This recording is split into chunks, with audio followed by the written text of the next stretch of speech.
Азыр айтып кеткендей, демократиянын сапаты жана accountability бул консолидация менен өтө тыгыз байланышта деп айттык. Бул жерде кайра эле Гуильермо О'Доннелдин дагы бир ушул консолидация тууралуу мурда айтып кеткен өтө белгилүү иши бул демократиялык консолидацияга болгон иллюзияны биз кармабашыбыз керек деп айтат дедик. Ошол ишинде негизи ал демократиялык процессти, негизи демократизацияны бул эки процесс менен кароо өтө маанилүү дейт.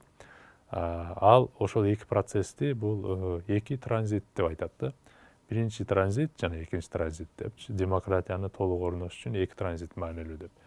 Биринчи транзит бул өткөн учур. Мурда биз демократизация изилдөөдө буга чейин айтып кеткен, буга чейин биз карап өткөн, талкуулап өткөн, ошол өткөн учур, транзит учур деп айтат. Бул негизи ошол учурда айтат, бир авторитардык режим бузулат, саясий режим бузулат, анан ал жерде кийинки этапка же болбосо ал демократияга, же болбосо дагы бир авторитардын башка формасына өтүп аткан бул өткөн учурда айтат. Бул өтө маанилүү деп айтат. Экинчиси демократиялык консолидация үчүн бизге функционалдуулук деген өтө маанилүү дейт. Бул деген нерсе демократиялык институттар гана эмес, демократиялык институттарга тиешелүү дагы башка өлкөдөгү биз баягы айтып кеткен баягындай partial regimes же болбосо анын ар бир компоненттеринин дагы функционалдуулугу, алардын функцияларын аткара алгандыгы бул өтө маанилүү деп айтат. Ошон үчүн бул пикир менен көбүнчө дагы бир саясий илимпоз бизде Валенсуэла деген илимпоз бар. Ал дагы ушул илим могул эки процесске кошумча дагы бир түшүнүктү киргизет. Ал болсо бул стабилдүүлүк жана консолидация бул эки башка нерсе деп айтат да. Бул деген нерсе көп эле учурларда бизде өлкөлөрдө өзгөчө мынау жаңы демократияга өтүп бара жаткан жана өтүп бүгүнкү күндө консолидация деп бир топ мисалы Freedom House аркылуу таанылып, же болбосо Human Rights Watch менен же дагы башка мындай бейтарап эл аралык уюмдар же синктанктардын баасында бүгүн мисалы чыгыш Европа мамлекеттери же болбосо Латын Американын айрым мамлекеттери деле консолидациялык демократия деп баалганы менен чынында ал сөзсүз эле мындай сапаттуу демократияны курду деп айта албайт дейт да. Ал дагы буга кошумча кылып өзгөчө могу эми пайда болуп бара жаткан демократияларда биз акыркы мезгилде стабилдүүлүктү көрөбүз дейт. Саясий стабилдүүлүктү көрөбүз. Өзгөчө аларда деле кадимкидей эле бул периодикалык шайлоолор өтүп туруп атат. Кээде жада калса бийлик деле алмашып атат шайлоо аркылуу. Мындай зомбулук, тополоңду деле көрбөйбүз дейт. Бирок ошого менен эле биз демократия ал жерде консолидация болуп калды деп айта албайбыз дейт. Себеби дегенде бул саясий стабилдүүлүк менен демократиялык консолидация бул эки башка нерсе деп айтат. Ошол учурда биз демократиянын сапаты жөнүндө айтып атканда кайра эле ошол О'Доннелдин иштерине кайта турган болсок, О'Доннелл негизинен биз буга чейин айтып келген, мисалы Линц менен Степандын аныктамасында айттык эле, демократия консолидация болгондо, отурукташканда, тамырын жайганда, ал демократиялык институттар, демократиялык эрежелер бул шаардагы жападан жалгыз оюнга айланат деп айткан баягы өтө белгилүү фразасы бар. Ошол аныктамасына бир аз сын айтат. Эмне үчүн сын айтат? Ага чейин биз О'Доннелдин айткан иштерине бир сыйра көңүл буруп кое турган болсок, О'Доннелл негизинен демократияларды ал айтат бир нече түргө бөлөт да. айтат ал бул делегативдүү демократия деген болот, бул репрезентативдүү демократия деген болот жана жаңы демократиялар же жаш демократиялар деп негизинен үчкө бөлүп карайт. Бул репрезентативдүү демократиялар, бул representative democracies, буга көбүн эсе өнүккөн өлкөлөрдүн демократиясы келет. Бул Жапан, Австралия, Жаңы Зеландия, ошол эле Америка, Ингланд же Канада, Дания, Батыш Европа мамлекеттери дээрлик бардыгы ушул аныктамага кирет. Бул делегативдүү демократия деп, ал эч бир функциясында проблемасы жок. Консолидацияланган дагы, стабилдешкен дагы демократия деп айтат. Жана экинчиси бул чыгыш Европаларында, чыгыш Европада пайда болгон жаңы жаш демократиялар, Латын Америкасындагы демократиялар же Азиядагы айрым демократияларды, Африкадагы демократияларды кошуп карап атат. Анан бул үчүнчүсү, акыркы анын аныктамасында бул делегативдүү демократиялар деп. Бул делегативдүү демократиялар эмне дегенде, биз делегативдүү демократиялар деп эмнени түшүнөбүз деп ал айтат. Негизинен экинчи биз айтып кеткен могу чыгыш Европалардан айырмаланып, чыгыш Европаларда жок эле дегенде буларда полиархия деген түшүнүктөгү минималисттик электоралдык демократия бар дейт. Ал жерде эч кимди бөгөттөбөйт, эч кимди коркутпайт, шайлоого катышканга да уруксат берген, атаандаштыкка дагы мүмкүнчүлүк берилген. Ал эми делегативдик демократияларда карасак, болжолдуу ошол демократиялык мамлекеттерге тиешелүү болгон демократиялык институттар, атрибуттар негизинен дээрлик бар эле бар деп айтылат. Ошого ылайык ал жерде ошондой шайлоо процесстери жүрүп аткандай эле сезилет дейт. Карасак чындап эле шайлоолор өткөрүлөт, карасак шайлоого альтернативасыз бир эле лидер эмес, ал жерде арийне лидерден сырткары дагы ага оппоненттер, бир нече партиялар, оппозициялык партиялар катышып атканын көрөбүз, шайлоо жүрүп атканын көрөбүз. Бирок көпчүлүк учурда эле бийлик дайыма эле көпчүлүк учурда оппозицияга өтпөйт, бийлик кайра эле жеңе бергенин көрөбүз. Бирок дайыма эле мындай таза, чындыкка окшогон эле шайлоолордун жүрүп атканын көрөбүз. Бирок эч качан бийлик алмашпайт. Ал өлкөдө мындай өнүгүү деле анчалык байкалбайт дейт. Бул мындай өлкөлөрдү биз делегативдик демократия деп атайбыз дейт. Бул өлкөлөрдү биз шайлоолор өтүп атканына карабай, ал жерде демократиялык институттардын атрибуттары толугу менен көрүнгөнүнө карабай, биз аларды консолидация деп айта албайбыз дейт. Бул жерде одон эл болсо Линц менен Степанды ошол жерде ал сындайт.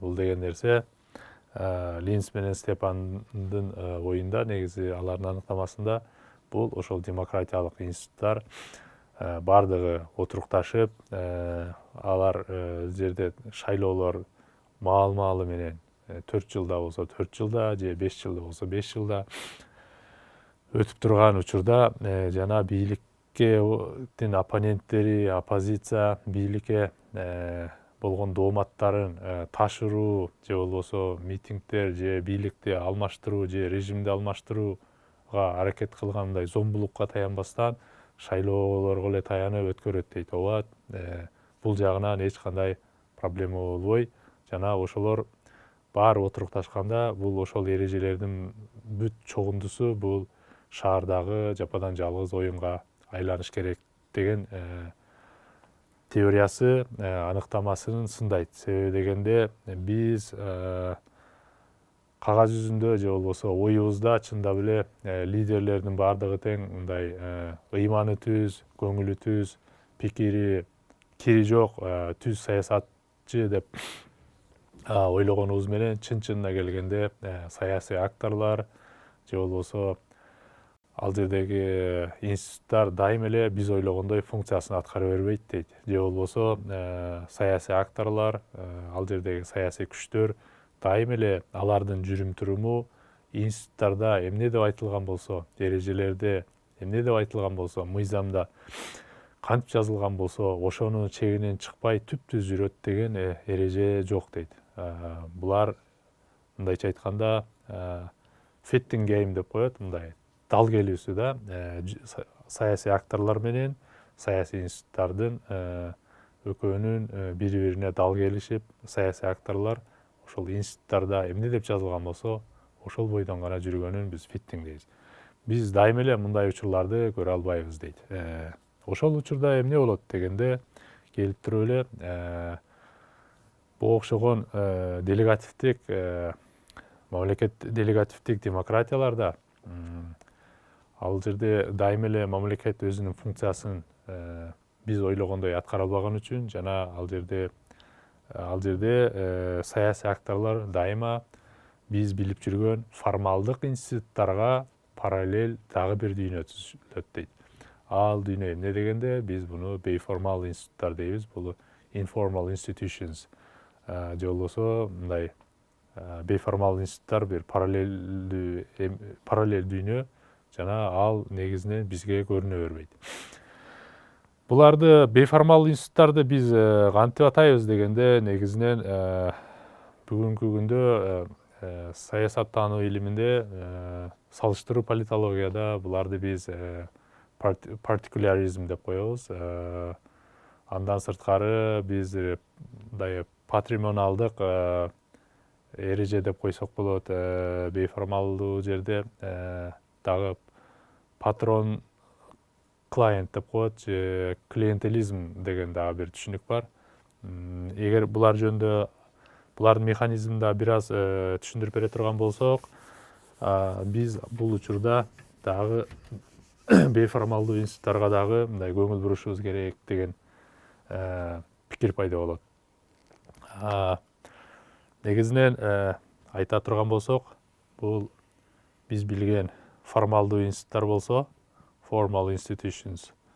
Буга параллель дагы бир бейформалдуу институттар бар. Буну болсо биз informal institutions деп койсок болот. Informal institutions. Булар деле ошол сыяктуу өздөрүнүн функциясын аткарат.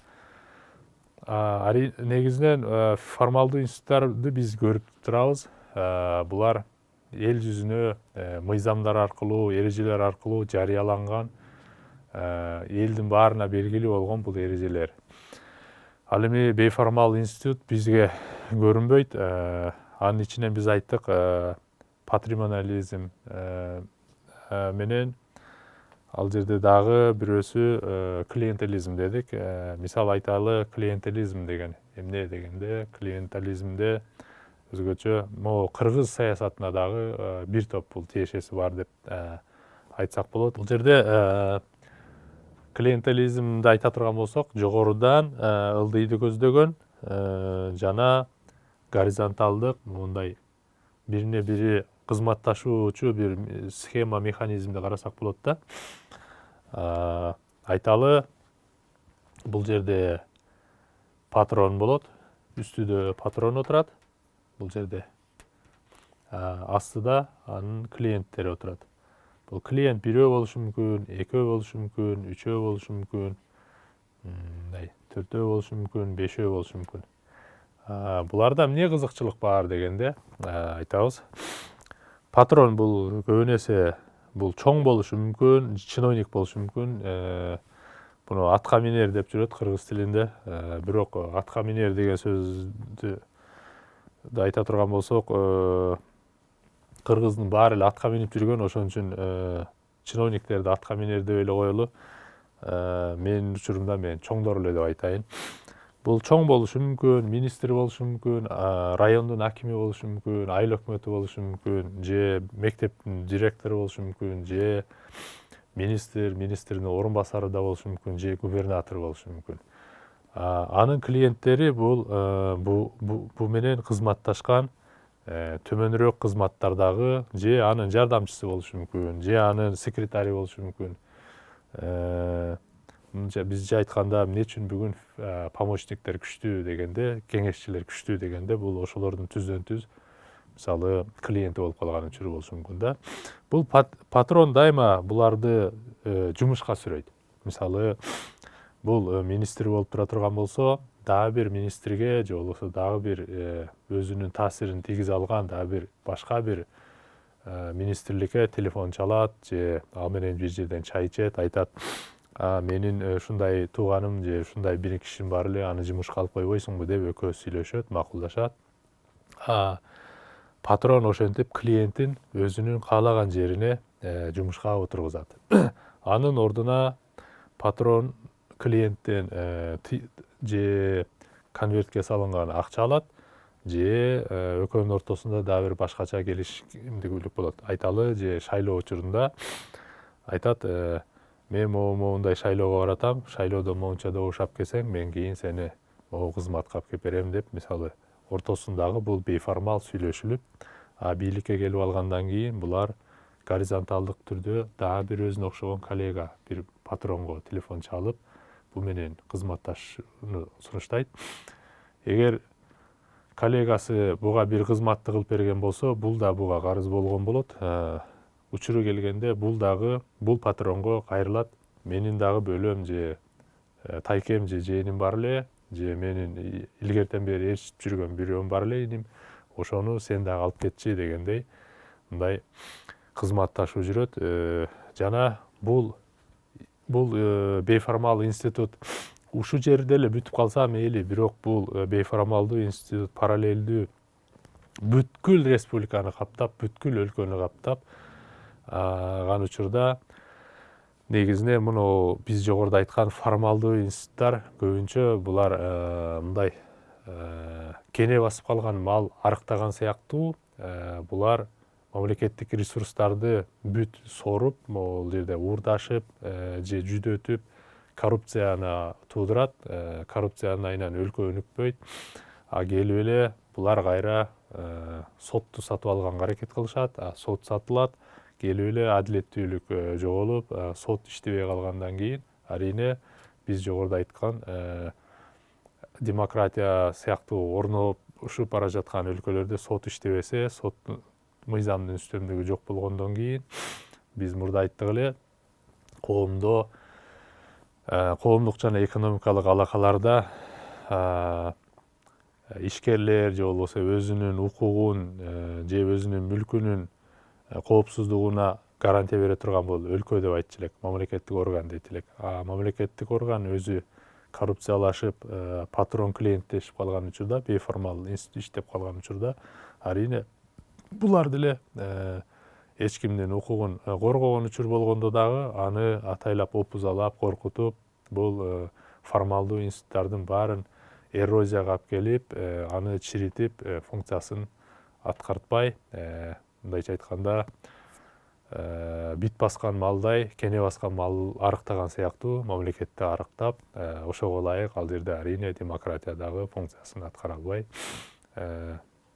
мындайча айтканда квази демократия же болбосо одон эле айткан бул делегативдик демократияга алып келет дейт да. Ошон үчүн биз дайыма эле демократиянын консолидациясы тууралуу айтып атканда, формалдык институттар гана бул маселелерди баарын чечет, жана булардын отурукташы менен эле ал өлкөдө демократиялык консолидацияны көрөбүз дебестен, биз ал учурдагы ошол өлкөнүн бейформалдуу институттар, өзгөчө бул бейформалдуу институттар мисалы өтө функциясын кайра бул мамлекеттик институттарга караганда так гарантиясы менен аткарат деп айтат да.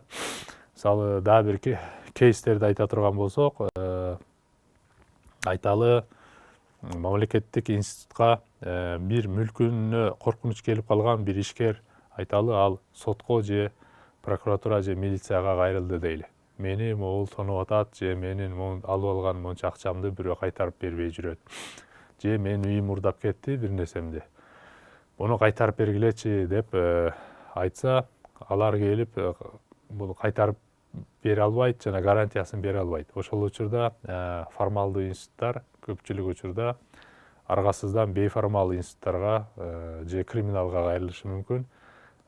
Тигини алып келип берсең, мен моунча процентин сага кайтарып берем дегендей. Ошол учурда мамлекеттик институттарга болгон ишеним төмөндөп, тетирисинен бейформалдуу институттарга ишеним көбөйүп, анда элдердин көп бардыгы бара-бара ушундай бейформалдуу институттарды кеңири практикалап калат. Себеби дегенде бейформалдуу институттар формалдуу институттарга караганда абдан функционалдуу жана ишенимдүү жана эффективдүү болуп калганын байкасак болот. Ошон үчүн биз дайыма эле формалдуу институттарга фокусту коюп, ошолор менен гана демократиянын консолидациясын аныктай албайбыз дейт.